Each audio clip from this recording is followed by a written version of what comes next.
청춘 야담을 찾아주셔서 감사합니다. 구독과 좋아요, 알림 설정은 보다 재미있는 영상을 만드는 데 큰 힘이 됩니다. 그럼 이야기 바로 시작하겠습니다.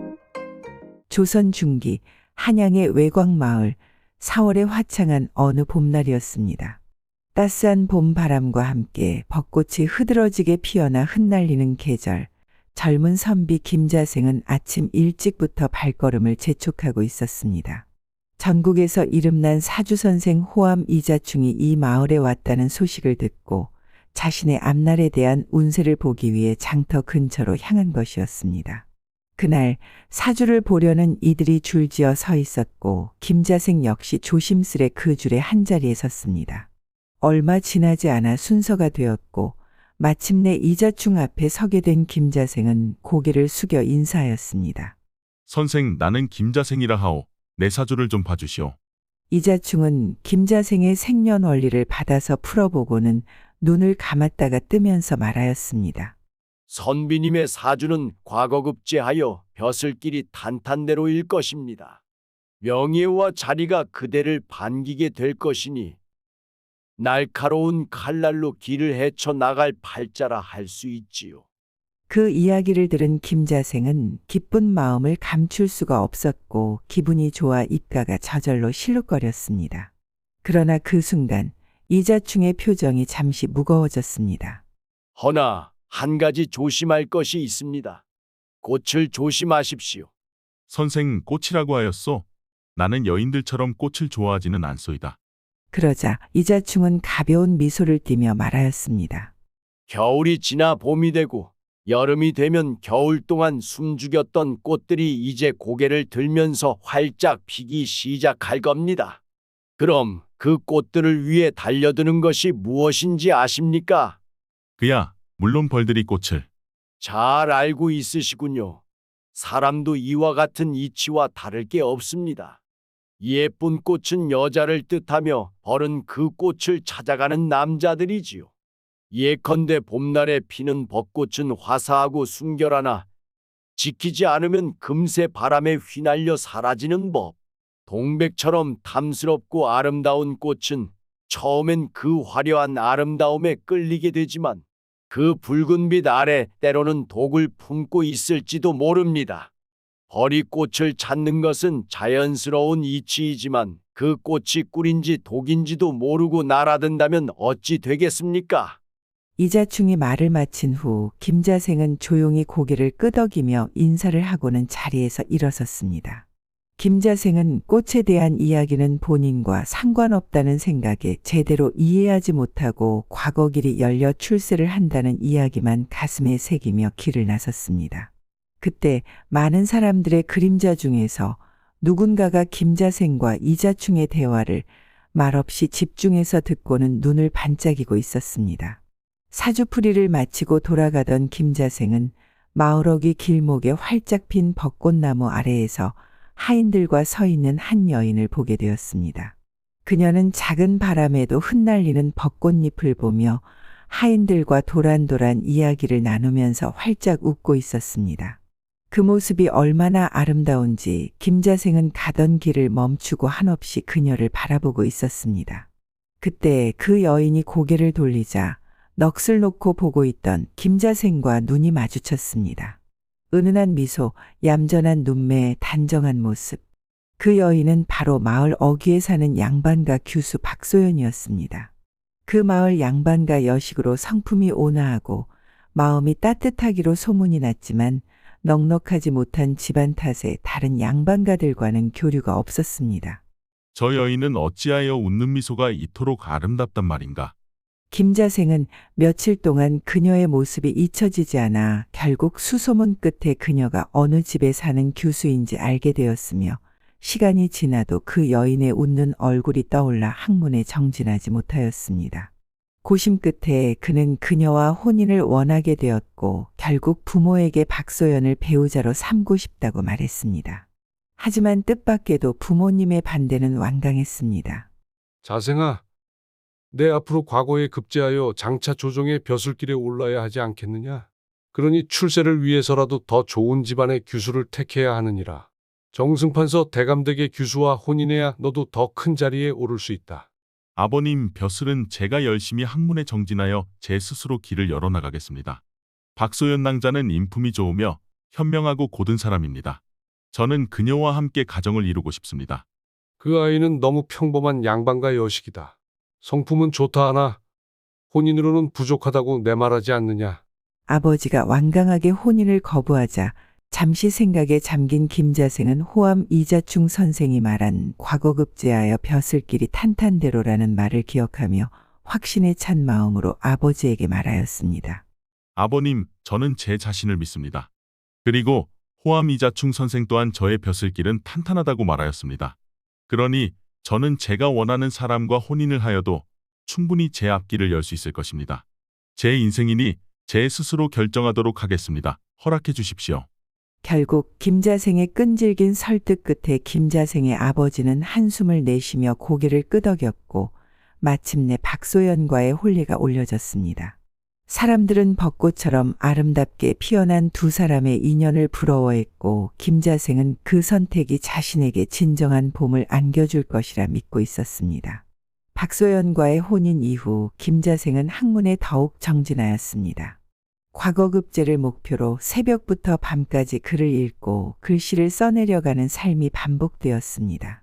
박소연은 서방 김자생이 그 뜻을 이룰 수 있도록 묵묵히 곁에서 내조하였습니다. 새벽이면 해가 뜨기도 전에 정한수를 떠놓고 정성스레 기도를 올렸으며 늦은 밤이면 촛불을 켜두고 방 안에서 바느질을 하며 잠을 자지 않고 기다렸습니다. 부인, 나 때문에 고생이 많소. 나와 함께 이 긴 밤을 지새고 있으니 말이오. 서방님, 저는 괜찮습니다. 저보다 서방님이 더 걱정입니다. 어제 새벽부터 조금도 쉬지 않으셨으니 부디 오늘 밤은 일찍 눈을 붙이시지요. 허허, 나도 부인과 이만 잠자리에 들고 싶으나 아직도 부족한 점이 많아. 오늘은 이 구절을 꼭 더 외우고 자야 할 것 같소. 이리 내 생각을 해주니 고맙소. 조금만 기다리시오. 내 반드시 과거급제에서 부인을 꼭 호강시켜드리리다. 저는 서방님 옆에서 이렇게 있는 것만으로도 행복합니다. 그래도 우리 서방님이 꼭 과거급제하시길 기원하겠습니다. 그런 박소연의 정성과 따스함이 있었기에 김자생은 더없이 학문에 집중할 수 있었습니다.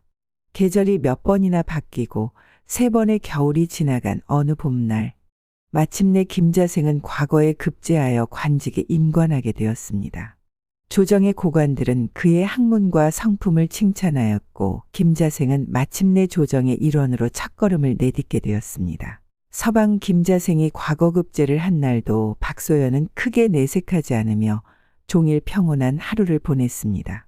평소처럼 조용히 식사를 하고 하인들과 살림을 살폈으며 서방의 옷을 챙긴 뒤 마루에 앉아 하늘을 올려다보았습니다. 그렇게 그녀는 항상 변함없이 성실하였고 늘 평온한 일상 속에 머물며 말없이 그 자리를 지켜주는 사람이었습니다. 계절이 바뀌어도 변함없는 나무처럼 조용히 곁을 지키는 존재였습니다. 서방님께서 드디어 뜻을 이루셨구나. 부디 그 길이 오래도록 굳건하시기를. 이후 김자생은 조정의 일에 관여하며 매일같이 바쁜 나날을 보내게 되었고 박소연은 예전과 다름없이 내조를 이어갔습니다. 때로는 늦게 돌아오는 서방을 기다리며 촛불을 켜고 뜬 눈으로 밤을 지새웠고 하인들이 준비한 음식을 다시 확인하며 꼼꼼하게 살폈습니다. 그녀의 살뜰한 보살핌에 집안은 지루하다 싶을 정도로 하루하루 평온하기만 한 날이 이어지고 있었습니다. 그러던 어느 날 김자생은 그 여느 때보다 일찍 퇴궐 후 홀로 길을 걷게 되었습니다. 겨울 기운이 끝나가고 있는 늦은 오후 그는 동백꽃이 흐드러지게 핀 나무 아래를 지나고 있었습니다. 그때 동백나무 아래에서 꽃을 바라보는 한 여인의 모습이 눈에 들어왔습니다. 아름다운 자태와 한눈에 봐도 화려한 미인이 하얀 저고리에 붉은 치마를 입고 조용히 꽃을 바라보다 이내 바람결이 얼굴에 닿았는지 고개를 돌렸습니다. 그 순간 두 사람의 눈빛이 부드럽게 맞닿았습니다. 동백이 곱구려. 허나 꽃보다 그대 모습이 먼저 눈에 들어오는구려. 나리께서도 꽃을 보러 오셨습니까? 저는 이렇게 겨울이 지날 무렵이면 동백나무에 예쁜 꽃들이 피기를 기다린답니다. 꽃을 좋아한다 하셨소. 그 마음 또한 참 곱소이다. 내 감히 이름을 여쭈어도 되겠소? 저는 윤난정이라 합니다. 평민으로 이곳의 친척집에 잠시 의지하여 머물고 있습니다. 윤난정은 화사하게 웃으며 고개를 숙였습니다. 아름다운 미모의 시선은 부드러웠지만 그 눈동자엔 알 수 없는 유혹이 담겨 있었습니다. 김자생은 본인은 이미 혼인을 하여 다른 여인에게 눈길을 주면 안 된다는 것을 알면서도 그녀에게 자꾸만 시선이 향하는 자신을 발견했습니다. 그녀의 옷맵시, 사근한 말투 그리고 은근히 느껴지는 요염한 자태까지 박소연과는 전혀 다른 결의 아름다움이었습니다. 그대는 화려한 동백 같구려. 너무 곱고 예뻐서 차마 손댈 수 없는 꽃이구려. 과분한 칭찬 감사합니다. 말을 마친 후 윤난정은 조용히 웃었고 두 사람 사이에 동백향기가 바람을 타고 잔향을 남기며 스쳐 지나갔습니다. 김자생은 그 향기 속에서 벗어나지 못했습니다. 박소연은 눈처럼 조용히 피는 벚꽃이었다면 윤난정은 눈을 마주한 순간부터 끌어당기는 동백이었습니다. 며칠 동안 마음이 흔들렸고 김자생은 결국 다시 그녀를 찾아갔습니다. 나는 난정이 그대를 내 집에 들이고자 하오. 평민이라 하나 내가 원한다면 어떤 것도 걸림돌이 되지 않소. 저 같은 미천한 사람을 정말로 데리고 가시려는 것입니까? 그대만 괜찮다면 내 집에 큰 방을 마련하겠소. 허나 마님께서 계신데 괜찮으시겠습니까? 그 일은 내가 어깨에 짊어질 일이오. 그대는 내 뜻만 따르면 돼요. 이리하여 윤난정은 김자생의 집에 첩으로 들어가게 되었고 조용하던 집안에는 서서히 다른 공기가 스며들기 시작하였습니다. 박소연은 말없이 그 모든 변화를 받아들였지만 어느 순간 그녀의 시선은 더 이상 김자생을 위한 촛불을 향하지 않았습니다. 고요하던 연못에 바람이 불어 물결이 이는 듯한 미묘한 파문이 조용히 그녀의 눈동자에 번지고 있었던 것입니다. 윤난정이 첩으로 들어온 뒤 집안의 분위기는 서서히 변해가기 시작하였습니다.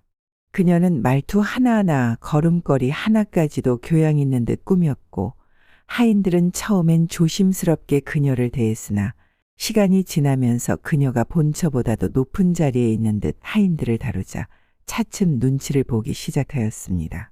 윤난정은 자신이 이 집안의 본처라도 되는 듯 하인들에게 명을 내릴 때마다 목소리를 높였고 특히 박소연의 친정에서부터 함께 해온 머슴 칠복이와 여종 끝순이를 눈의 가시처럼 대하며 혼을 내었습니다.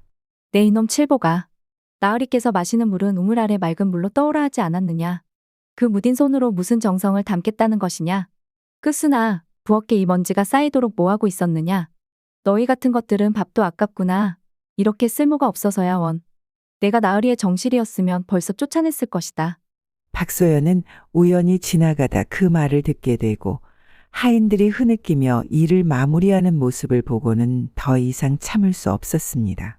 조용히 그곳으로 가 마루 끝에 서 있는 윤난정을 불렀습니다. 이보게, 아랫사람들을 너무 심하게 다그치지 말게나. 예? 마님, 무슨 말씀이십니까? 잘못하여 혼을 내었는데 어찌 저한테 그러시는 것입니까? 자네가 이 집에 들어온 지 몇 달이 되었는가. 그간 나는 말없이 자네를 지켜보았는데 자네가 아랫 것들을 대하는 태도가 너무 지나치더군.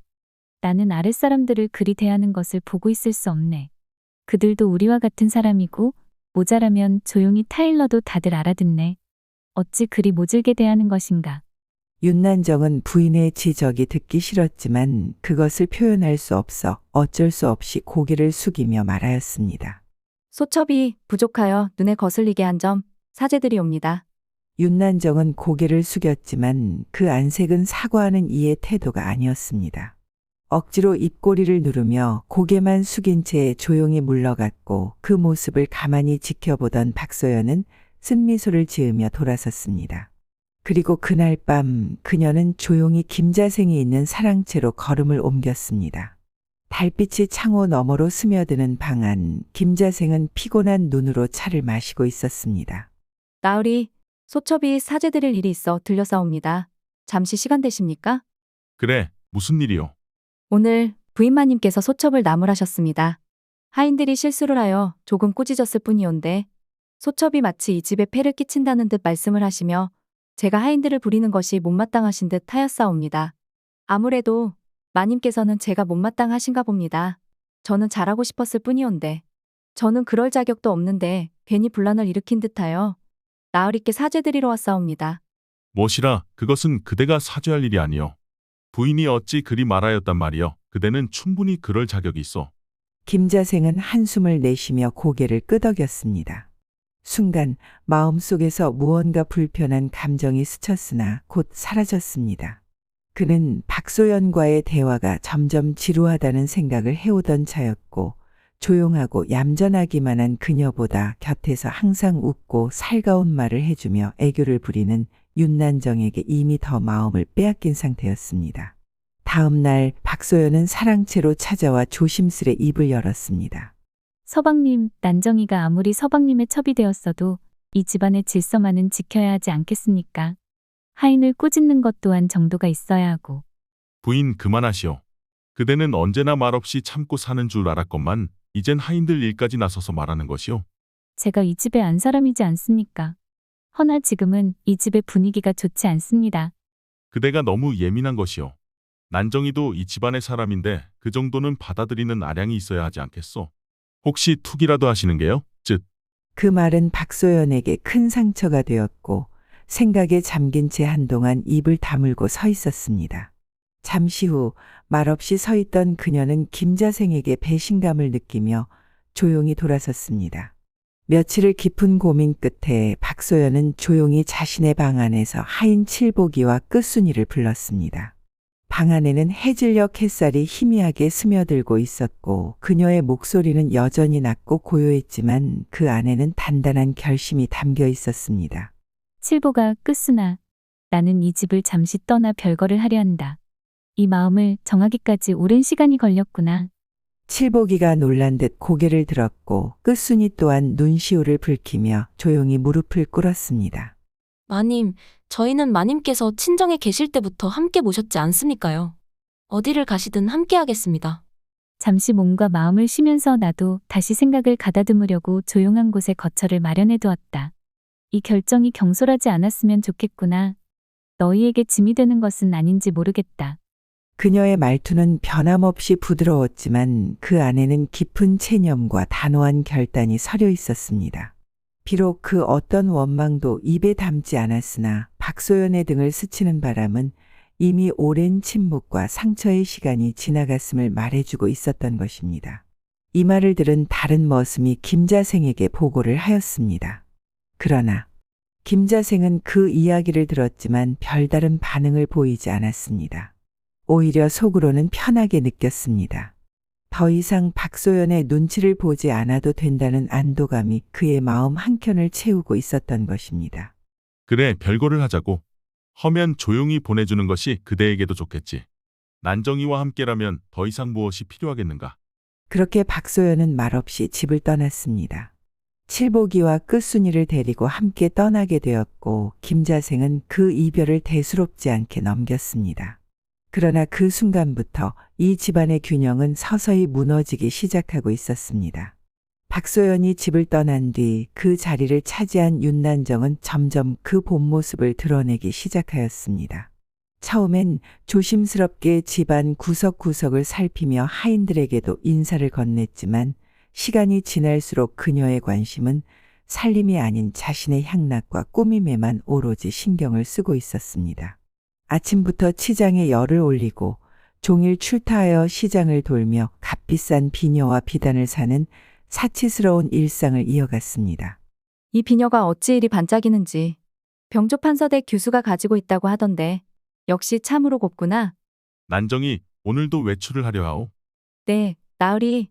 어제 미처 구하지 못한 놀이개가 오늘 들어온다고 하여 꼭 다녀와야겠습니다. 그렇게 그녀가 집안일을 등한시한 지 얼마 지나지 않아 집안은 점점 흐트러지기 시작하였습니다. 집안 하인들은 우왕좌왕했고 심지어 아침 조반조차 제때에 오르지 않았으며 마당은 더러워지고 창고에는 먼지가 쌓여도 누구 하나 치우지 않았습니다. 예전 박소연이 있을 때와는 전혀 다른 모습이었고 김자생은 점점 피로와 혼란에 젖어갔습니다. 어느 날 밤 김자생은 윤난정에게 조용히 말을 꺼냈습니다. 난정이 이제는 그대도 이 집의 안 사람이라 할 수 있어. 부인이 떠난 지 오래되었으니 그대가 집안을 조금 더 신경 써 주었으면 하오. 소첩이 말입니까? 아니, 나으리. 소첩은 그런 일은 못하옵니다. 그저 나리의 곁에서 노래 부르고 술을 마시며 사랑만 나누고 싶은 것이 소첩의 바람이옵니다. 허나 지금 이 집은 기강이 무너지고 있어. 그대가 중심을 잡지 않으면 이 집은 오래가지 못할 것이오. 그대가 집에서 중심을 잡아주어야 내가 집안일은 신경 쓰지 않고 조정에 나아가 더 큰 일을 할 수 있지 않겠소? 그 이야기를 가만히 듣던 윤난정은 얼굴빛이 점점 어두워지며 불편한 표정으로 김자생에게 말하였습니다. 왜 갑자기 그런 무거운 말씀을 하시는지요? 박소연 마님께선 그걸 잘하셨지만 소첩은 마님과 다르지 않습니까? 그 말은 김자생의 가슴을 깊이 후벼 팠습니다. 한때 그녀의 사랑스런 말투와 관능적인 눈빛에 마음을 빼앗겼던 기억이 떠올랐지만 그 안에는 책임감도 온기도 없다는 사실을 그제야 실감하게 되었습니다. 그는 촛불 앞에 앉아 한참을 생각에 잠겼습니다. 이대로는 안 되겠다는 생각과 그렇다고 박소연을 다시 부를 수도 없다는 생각이 마음을 혼란스럽게 만들었습니다. 며칠 뒤 김자생이 퇴궐하여 집에 돌아왔을 때 집안은 이상할 정도로 조용했습니다. 아무도 문 앞에 나오지 않았고 하인들의 발소리도 들리지 않았습니다. 그는 곧장 윤난정의 처소로 갔으나 그녀는 보이지 않았습니다. 당황한 그는 머슴을 불러 물었습니다. 난정이는 어디 있는 것이냐? 나으리 어제 오후 늦게 나가신 것을 보았습니다. 그 후에는 뵌 적이 없습니다요. 뭐라, 집을 나갔다고? 혹시 어디 간지 본 자가 없느냐? 하인들은 모두 고개를 숙이며 말이 없었고 집안의 허전함은 무겁게 깔렸습니다. 김자생은 사람을 시켜 수소문을 하게 했고 며칠이 지나서 집에 하인이 소식을 전해왔습니다. 어르신 저작거리에서 들었는데 작은 마님이 어서 말해보거라. 뭘 이리 뜸을 들이느냐? 그것이 작은 마님께서 병조판서 이영식 대감님의 첩으로 들어갔다고 합니다. 그 소식을 들은 김자생은 이것이 꿈인지 생시인지 판단할 수 없었습니다. 그는 이 소식을 믿지 못하는 듯 직접 확인하기 위해 병조판서 이영식 대감의 집 앞으로 향했습니다. 해가 기울어가는 오후 무렵 외출을 하고 돌아오는 윤난정을 대문 앞에서 보게 되었습니다. 윤난정의 얼굴엔 본인이 평소에 좋아하던 화사한 웃음이 가득하고 손에는 고운 비단옷에 상아로 된 빗이 들려 있었습니다. 난정이 그대가 어찌 여기에 있단 말이오? 어서 돌아갑시다.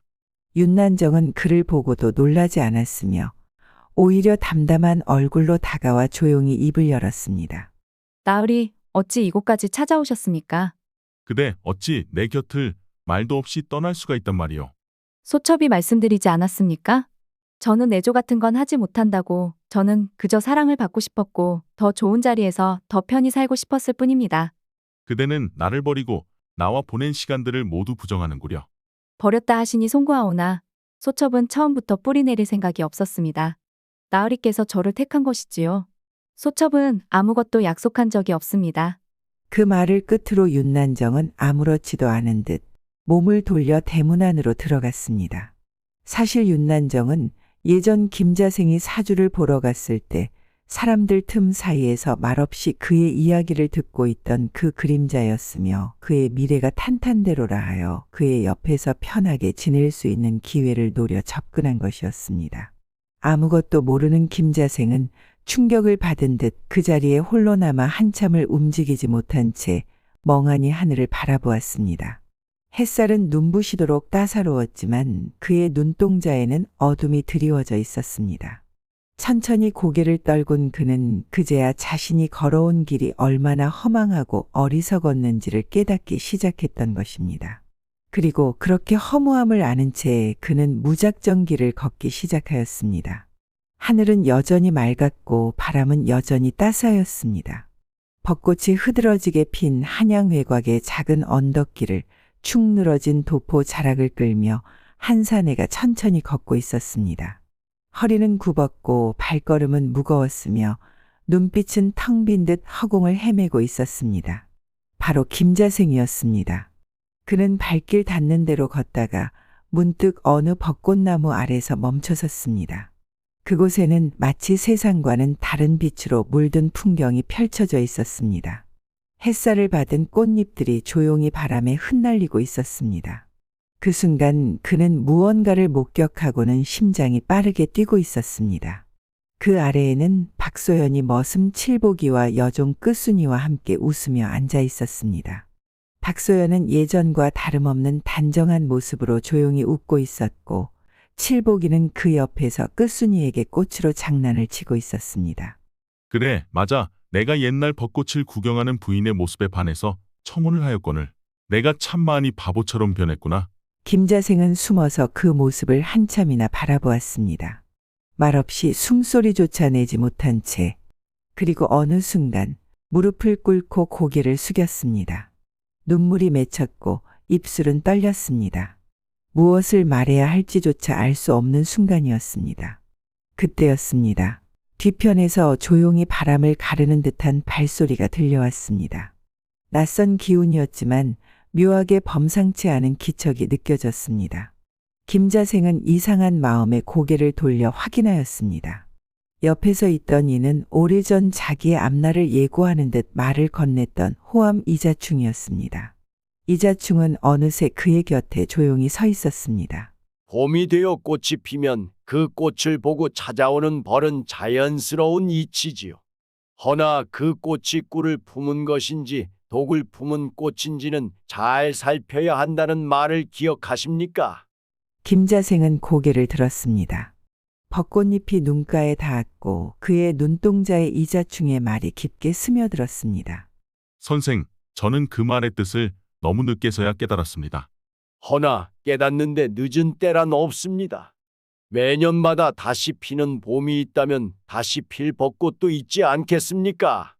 이자충은 조용히 미소를 지으며 자리를 떠났고 김자생은 두 손을 짚고 일어나 박소연 쪽으로 다가갔습니다. 김자생의 모습을 본 칠복이와 끝순이는 가벼운 인사를 한 후 조용히 일어나 자리를 비켰고 박소연은 묵묵히 그를 바라보았습니다. 한참을 말없이 서 있던 김자생은 조금의 시간이 지난 후 고개를 깊이 숙였습니다. 부인, 나는 나 자신을 믿고 살아왔어. 호암 선생이 말한 대로 벼슬길이 열릴 것이라 믿었고 그 길이 정답인 줄 알았어. 허나 내가 무엇을 잃고 살아왔는지는 너무 늦게 깨달았어. 그대는 벚꽃처럼 내 곁에 있었고 나는 바람처럼 그 곁을 지나쳐버렸어. 박소연은 여전히 말이 없었습니다.